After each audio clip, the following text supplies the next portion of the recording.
All right, welcome to the Food Founders Podcast. Today, I'm excited to have Adam Melonas with me from Fast Food, which is a sports nutrition brand that has time released energy for athletes. Adam's going to get way into this and explain this all and how this is revolutionizing what's happening in that industry right now. And he just is really for. Adam, welcome to the Food Founders Podcast. Thanks for having me. I appreciate the intro. Okay, Adam, tell us, what is fast food? I love the name, by the way. It makes so much sense. But what is at the core of what you are creating with fast food? Yeah, look, I even started with the name. I think that's probably the first expectation, right? I'm a food guy, right? I'm a recovering chef at this point, but I believe my responsibility in this world is to make people do two things, which is think and feel. And the name had to be provocative. And that's the subject of a big fight with the trademark office that thankfully we won. But even the name in and of itself, I always say to people that fast is good, food is good, but typically in its a typical utilization of the industry, it connotes the speed of service. But if it was about how it made you perform or feel, it should be called whatever, slow food, sluggish food, or whatever. And so for us, the provocation being food that makes you go fast. Right. And also the expectation of being made from food. That was really the bar that was set both on performance and then makeup. And so in getting into this space, I came at it in probably a very unique way. I was new to this triathlon world. It's my COVID baby. And I was pretty disgusted. I came into this space. I've been a cyclist for about 20 years, but I came into this space and I was now trying to fuel 20 to 25-hour training weeks. And you can't do that in the traditional way. So I started getting gels and gummies and all sorts of things. But turned out that my pantry is like the graveyard these days of hopes and dreams, where it's all filled with all of these products have got all the artificial ingredients and things that make you frankly feel pretty awful. Fuel that makes your blood sugar spike and then crash. And I just said, like I'm sure most people can, I went back to my team of scientists and chefs, and I formed this team of really great people and said, selfishly, I don't want to fuel this stuff anymore. I want the highest performance fuel we can possibly create, which, by the way, has to be made of all real food. And that was the original iteration of fast food about just north of 3 years ago. It makes so much sense when you're talking about it, right? As a high performance athlete, why are so many people like, okay, why has the industry been okay with putting additives and I can't even say food that is not doing your Yep. body great ingredient that is really not fueling for your peak performance when you are trying to be at a peak performance throughout it all. So it's like you landed on this no brainer, but obviously not a no brainer to just bring to life. Talk to me about what that looked like. You obviously were able to come to a team of food scientists and help them work with this, but there were obviously I'm going to say probably some big constraints considering no one had done this before. So talk to me about that. No doubt. Yeah, no doubt. And I think the first thing that people would say would be there are natural fueling products that are in the market already. And I'd say, yeah, but they are first and foremost sold because they're natural. They're better for you, but performance is not even a distant second. It's the last, right? So thinking about it in this particular way on the Chew side, which is one of my other companies, we've got experience creating about 4,500 consumer products across 25 different categories over the last 10 years. So we've got somewhere the expertise and the technology and tools, et cetera, to tackle this in a very unique way. But I think first and foremost, there was somewhere a feeling that this felt like one of those last categories to be disrupted, right? It felt like one of those last final frontiers where it was still like stuck in the dark ages and people were just somewhat accepting of the fact that if I'm going to fuel myself, then it's got to be artificial. And so we started asking questions and interviewing people and saying, hey, talk to me about like what constitutes a good fuel? Like, how do you determine that? And frankly, I would say the overwhelming majority of people would come back and talk to us about the absence of negatives being the metric of success. If they didn't vomit or lose control of their bowels during a race or training session or whatever, and I said, I was meeting with the owner of a very influential apparel company yesterday, and I said, imagine if in your industry, it was the absence of negatives. It wasn't the quality of the apparel. It was the fact if you weren't ripped apart with chafing or whatever, then it's successful. And so I said, this is like the bar is so low. And so that's really, frankly, what kicked off our entire process of if we're going to build this from the ground up, how would we do it? We started to pick through some of those, maybe some of those preconceived notions, some idiotic sayings like science based. Those two words are somewhat intelligent words, but put them together, they don't actually mean anything. Like once upon a time, it saw some science, but then it went the other way. What are we talking about? And so we started saying, this has got to be first science fact, not science fiction. And so we started picking into that. And then we started looking at things like these misnomers that exist out there where people start talking about 0.8 to 1 is the magical ratio, right? The fructose to glucose ratio. And so I said, says who? Like I said to the scientists, find me the literature, find me the papers, find me whatever there is to be found, find it for me. Because if it's true, let us not reinvent the wheel. But if it's not true, let us not presume it to be true. And so we call this particular notion what we deem here as a self-licking ice cream cone, right? This is the summary that we have got here, which is someone said it, then another person said it, then another one said it, then another company said it, and another company said it. Now, all of a sudden, by the time it gets back to the first sayer, all of a sudden they say, see, everybody's saying. So I said, this is not this, we're not going to go on this. We're going to reinvent. And one of those big things that we needed to reinvent for is this roller coaster that everybody's on. You take the fuel, you spike, all of a sudden you crash. And on the crash, your perceived effort goes up, your power numbers, your speed numbers, etc., go down. And I said, let's smooth out the middle. Let's discover the carbohydrate that is the middle part. So glucose is the beginning to get it up quickly. Then we've got a carbohydrate that we've got a patent pending on the process to extract this carbohydrate called galactose. First, I think it sounds cool. Second, I think it's just an amazing carbohydrate that goes in through your liver and then basically gets meted out as and when your body needs it, hence flattening the curve. And then a little small amount of fructose at the end to elongate that fueling journey. And yeah, so we created the fueling curve to be one that we could then verify through CGMs and a lot of people that were consuming this product. Then we made sure that it was, if we were going to flavor it with like mango and passion fruit, it shouldn't be surprising that we use mangoes and we use passion fruit to flavor the mango passion fruit. What? Oh my gosh, that sounds so out of the box. What are you talking about? You're crazy. Yeah, that sounds crazy, but it's true. Wow. So this was not an easy feat. Like you guys started this, you said 3 years ago. How long from this aha moment to being able to commercialize something? Good question.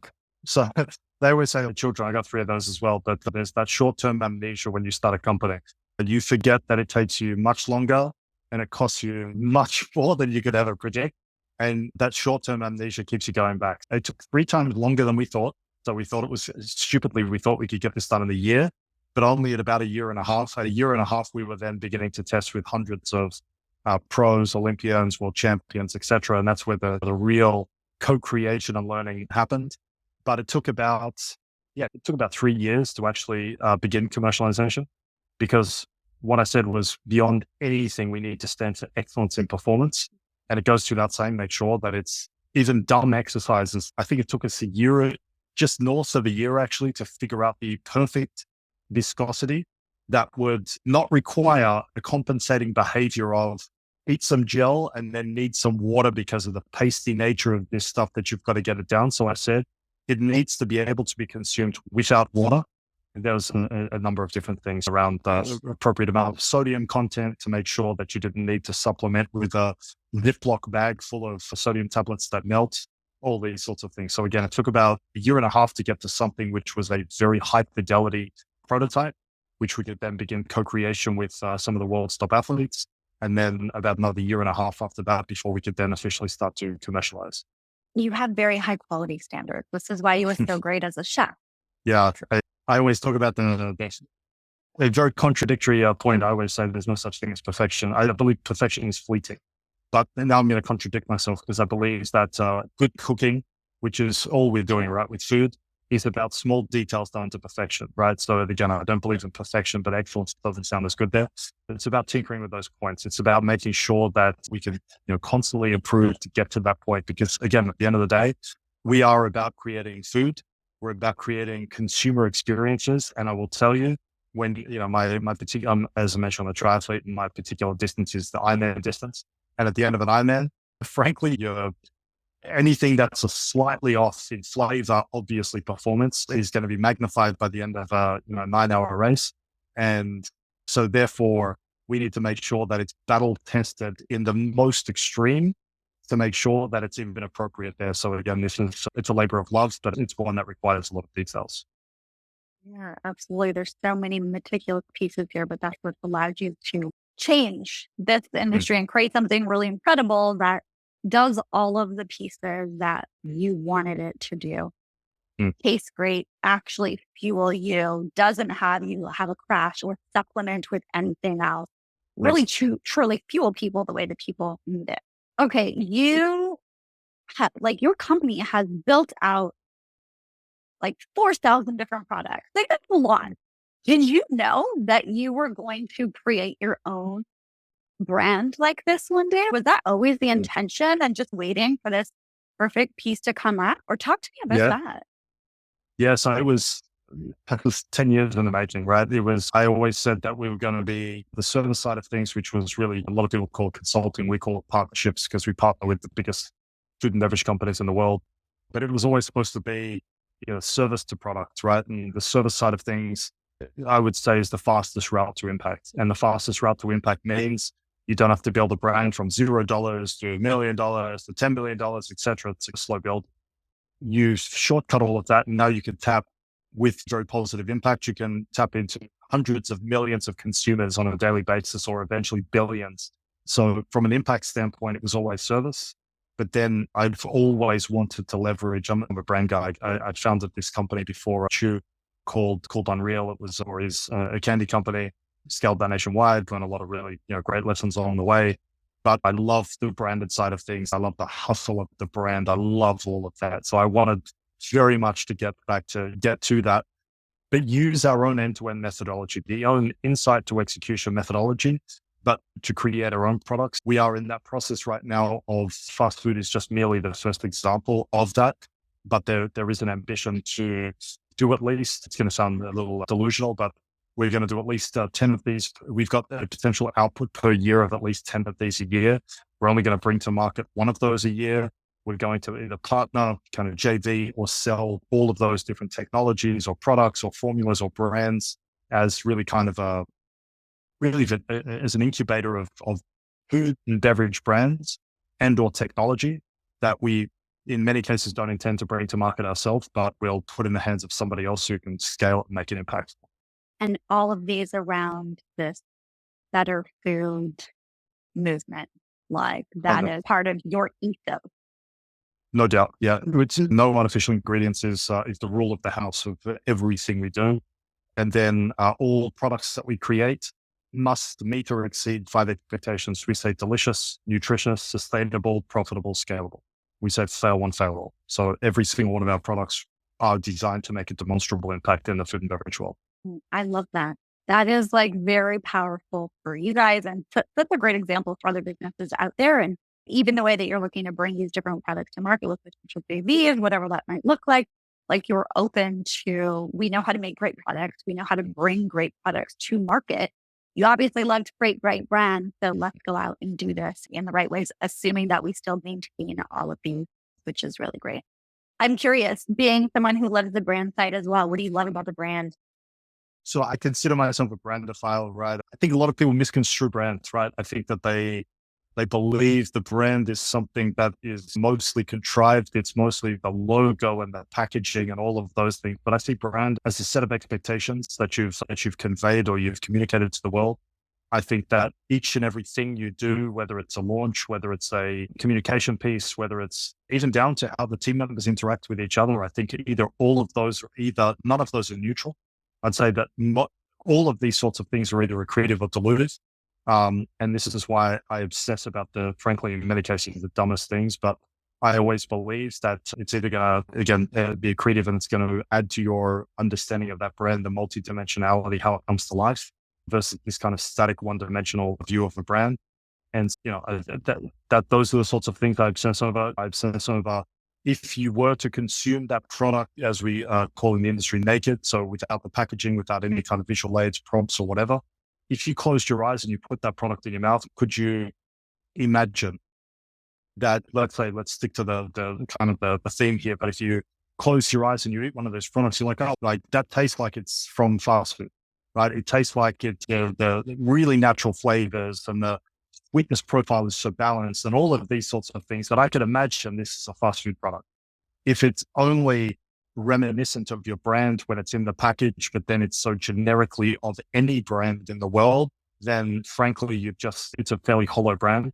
So again, these are the sorts of things I obsess over, these notions of just because you can doesn't mean you should. Why do certain things with certain brands? So again, we could talk about this all day long, but I'm super passionate about that. I love that. I think that makes a lot of sense. And when your brand is really strong, we can tell that it's the brand when Mm, it's the taste, when it's the shape, mm, when it's the color, the texture, all of these things. It mm. really is everything. And it's not just like the superficial, like you said, the logo, the colors, anything like that. Those are Yeah, pieces, but it's really like how you making people feel all the time over and over and that's over right. again. And that's That's the right. key piece, right? Yeah. Okay, obviously, I feel like you have an interesting industry in the sense that you're an Iron Man. So you're having this product. It's a very tight knit community. So obviously, you're with other people who are connected to the brand, would be potential users of the brand. Talk to me about what you guys do for marketing. What is your main way of getting the product out there right now, getting these extreme athletes to know your brand, trust your brand, and how to be their go to fuel for these extreme athletic endeavors? Good question. I would say we're still trying to figure that out. I would say that we made a decision early on that we were going to treat 2023 as a seeding testing year. So for us, what was ultimately important was to make sure that it was authentically seeded through extraordinary performances. So that's hence why we've been co-creating with literally hundreds of the world's top athletes across a multitude of sports, because we needed to make sure that first and foremost, they loved it. They performed extraordinarily on the product. So we've been fueling a professional cycling team. We've been testing a lot of prototype products, even so beyond the first wave of products that we launched with. There are so many prototypes now in all corners of the globe being tested presently for their performance. So this year is really test and learn, is really seed amongst the best of the best in a lot of sports. And now even when we show up to different events, we've got different pros coming to us and saying, hey, like, we're hearing a lot about fast food. People know that there's a decent amount of people who are winning while consuming fast food. So for us, that's a key part of the strategy, because once people know that the top pros and the people that they aspire to their sorts of performances are utilizing this product, and they're pushing power, numbers, speed, etc., that they've never seen before, then that's the authentic way to seed. Now, we did a period of time, don't judge me for this one, but we tried a period of time where we tried what everyone else was doing, which was the buying digital ads and all these sorts of things. And candidly, it's a very crowded space. It's a very pay to play. It's a very purchasing customers effectively. We tried that. There's still certain things we're still A/B testing, and that's in that realm. But it wasn't the most authentic way that we could fortify all of these different aspects and elements of the brand. So we've been working a lot with a really extraordinary content guy who's got such an incredible eye. And that's one of the routes we're going to begin going down now. We've done a lot of prototype testing of what is the kind of the concept of the shoot. What are the colors? What are we emulating as far as strengths and resilience and fortitude and excellence and all of that? So content is going to be a really key pillar. Elite athletes are going to be a key pillar. Sampling, frankly, is going to be a key pillar, because like a lot of people say, tasting is believing. We believe taste, yes, otherwise we wouldn't be in the business, but feeling is believing. So when people are telling us they've never felt so fueled, when people are telling us the first thing to run out of power is their legs, not their like overall energy system that they feel like they could keep on going. For us, we need more of those things out there. But for us, that's key. And we're going to go into 2024. We've got some really blockbuster announcements that are going to come towards the end of this year that I think are going to really catch the attention of a lot of people across a multitude of sports and outside of sports. And then we're going to really leverage that versus the kind of pay to clicks type route that most people go to. It seems a lot more authentic for your brand too, right? Having No. that evidence Yep. and in an industry where when you can like literally see your performance being different and like not having your body do all the wild things it does when you're having the gels and everything, you're Yep. like, dang, and my performance is really great. Like that is evidence that sells itself. And then people talk. Like it is a small community. Then Yep. people talk, and that is a more authentic way, and probably a more cost efficient way for you as well, Yep. in terms of having the right people, having the brand, winning with the brand, just performing really at their peak. Yeah. And look, I think one of those other things in this industry as well that was always pretty strange was that everyone is of the opinion that you need to just get used to it. You've got to train your gut. Honestly, I don't know. I didn't even know what those things mean, to tell you the truth. It makes no sense to me as a chef and as a human that you've got to go through this period of time where you're not feeling so good. You've got to eventually not listen to your gut. Eventually, you've got to override your gut. You've eventually got to get to a place where you've tricked it. So for us, that's how we've been able to increase thresholds. The typical rule of thumb is that average, you should only be able to consume about 100 grams ish on average per hour of carbohydrates. We've got some of our pros easily consuming between 140 and 150 grams an hour. Even me, I'm just an amateur, and what am I, between 125 and 135 grams an hour. Didn't require training. Just frankly, the limiting factor is how much you're willing to either chew or swallow. Is typically, it just feels like it's a buffet on wheels. But again, there's a direct correlation to what is your consumption of carbohydrates in order to fuel the output that you're looking for over a sustained period of time. I'm excited for the announcement coming towards the end of the year for sure. You'll have to keep me posted on those. Understand? What are some of the big obstacles that you guys are facing right now? Obviously, you mentioned trying to figure out this marketing piece, but yeah, what are you guys tackling right now? We didn't make anything easy for ourselves. We didn't go out and get off the shelf ingredients and try to make a better tasting product. That would have been probably the smart route. So we actually went as far as, I think, as I mentioned before, we've got a patent pending on one key component of our formulation, which is that galactose. So we went the absurd route and we said, like, things weren't complicated enough. So therefore, we're going to complicate it a little more, and we're going to actually be the producer of our own proprietary ingredient and then put that ingredient into our products. So that is a major complication. Frankly, it's a major expense because we've got to produce a very large amounts of this particular ingredient. But we believe it's so powerful that the complication is worthwhile. So I'd say that we're still navigating, let's say, the logistical challenges of moving that around all over the country and things like that. So I'd say that's most definitely challenging. I think always the challenge, right? Always the challenge is making sure that you're always going to resonate with the largest group of consumers and get in front of them and become the support for them to do those things that they want to do, but showing up authentically. So there's really the tension between let's be authentic and then let's try to find the largest group of people. So sometimes those things are in conflict with each other. So making sure that in our obsession to make sure we're always trying to make the right steps, showing up authentically, being everything to a certain group of people, those typical challenges. But like those ones are not unique to us. Those are what everybody typically goes through.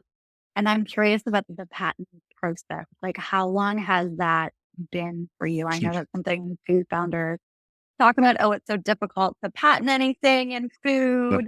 Yep. Like, so many times lawyers are just like, don't even bother. But you obviously have this unique technology with this. So if someone is like, hey, I have this unique technology with this as well, and it's truly unique, what are they looking at in terms of time frame? Are we talking a couple months, couple of years? What's the realistic Yeah, I think expectation for people? good question. So I think we're at a couple of years so far. We're not going to quantify the amount of money or time or actual labor because I think I would start crying on camera. But yeah, look, it's time consuming. I think we see this as such a fundamental to what we're doing. No one was currently doing it. So we jumped on board that thing. I mentioned prototypes before. One of those prototypes, for example, just to really test the theory, we ended up for our cycling team said, hey, like we want a bar, right? We want a bar we can eat before the bike, after the bike, or in the feed zones. And so we ended up creating 2 different flavors of bars. But the challenge that I gave to the team was, can we match exactly the carbohydrate profile of everything else? So 50% glucose, 40% galactose, 10% fructose. And lo and behold, after quite a period of time of blood, sweat, and tears, none of which in the product, but we eventually created these bars, which frankly are first and foremost, they're delicious. Second, they hit exactly the same carbohydrate profile, and they're pretty wonderful. There's this combination between, obviously they're sweet, but there's this little bit of salty. One is chocolate orange, and the other one is strawberry banana. And yeah, those are really great. And one of those key ingredients there, again, is the particular ingredient that we went to the lengths of producing. So in the bar space, it would also lend itself to a very different market, as well as obviously our core market of endurance sports, but very different market being they're great for hiking, camping, all those sorts of things, right? So it's really a carbohydrate driven, stable energy bar. I love these parameters that you continuously put on the team. I think that's how you get to real excellence, right? We need parameters and we need to be really clear with that to be able to get to a very defined success point. And that, has that always been part of your ethos? Is that something that you've learned along the way? Yeah. Or is that just Adam? Yeah, listen, it's most definitely me, but I would say there's elements of this. I think there are extremes. I would say I've probably fall on the extreme end of the spectrum, but I would say it's a necessity. It's a necessary tool as a chef. These details. I would say there's two schools of chefs. There are the ones who believe science has no role in the kitchen. Those are the ones who live in a world of delusion. Just because they don't define it doesn't mean it's there, right? If you talk about beer making, bread making, the role of yeast and all of those things, that's science is happening. They're just not able to quantify, realize it, or replicate it. For those that really truly embrace science, I've had scientists in my kitchen ever since I was 19 years old. I was at a restaurant in London when I was 19 years old, a chef partner, and I needed scientists, not because it was cool, but because I really definitely needed them. And yeah, it's always been about the details. If you look at, I used to have my type of cuisine, I was doing 32 course tasting menus. And the problem is it took about 50 chefs to cook these 32 courses for 50 guests.